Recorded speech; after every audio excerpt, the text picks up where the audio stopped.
अगर मैं आपसे पूछूं कि इंडिया का कैपिटल क्या है, दिल्ली या फिर न्यू दिल्ली, आखिरकार एक ही तो बात है।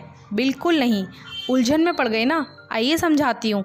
दिल्ली भारत की यूनियन टेरिटरी है और ये छोटी सी जगह जो यमुना नदी के पश्चिमी तट पर है, ये है नई दिल्ली। इतिहास में इस शहर के नाम की और इसके बनने की कई कहानियां हैं। इस शहर में घूमने पर आपको पुराने सुंदर खंडर दिखेंगे जिनके आसपास नई सड़कें और बिल्डिंग्स बनी हैं। तो दिल्ली की महानता की कहानी शुरू होती है महाभारत के वक्त से।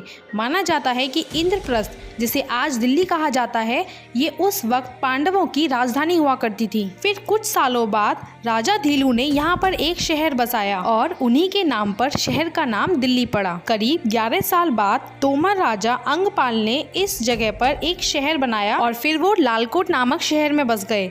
तोमर वहाँ 1 सदी तक रहे और फिर पृथ्वीराज चौहान ने इस जगह को जीतकर इसका नाम किला राय पिथौरा रख दिया। अरे आप तो अभी से उलझन में फंस गए। अभी तो ये कहानी और लंबी चलने वाली है और ज्यादा पेचीदा भी होती जाएगी। सोचिए, दिल्ली एक लड़की है जिसे कई लड़के पसंद करते हैं, लेकिन वो सभी को रिजेक्ट कर रही है। ये शहर कुतुबुद्दीन ऐबक के हाथ आया, जिन्होंने यहाँ कुतुब मीनार बनवाया। फिर खिलजी ने इस शहर की सुरक्षा को और पुख्ता किया और इस नए शहर को सिरी नाम दिया। फिर आए तुगलक, जिन्होंने बसाया तुगलकाबाद। लेकिन सनकी राजा के नाम से मशहूर मोहम्मद बिन तुगलक ने एक अजीब सा कदम उठाया। उन्होंने पूरे शहर को दक्षिण में हजारों किलोमीटर दूर देवगिरी में ले जाने का फैसला किया, यानी इस शहर में रह रहे हर एक शख्स को। लेकिन दिक्कत यही थी कि उन्होंने इस बारे में सोचा ही नहीं। आखिर वो अब तक बिना सोचे समझे ही तो कदम उठाते हुए आ रहे थे। लोगों के गुस्से, बीमारी और इस एहसास के बाद कि राजा ने बड़ी गलती की है, उन्होंने जनता को वापस ले जाने का फैसला किया,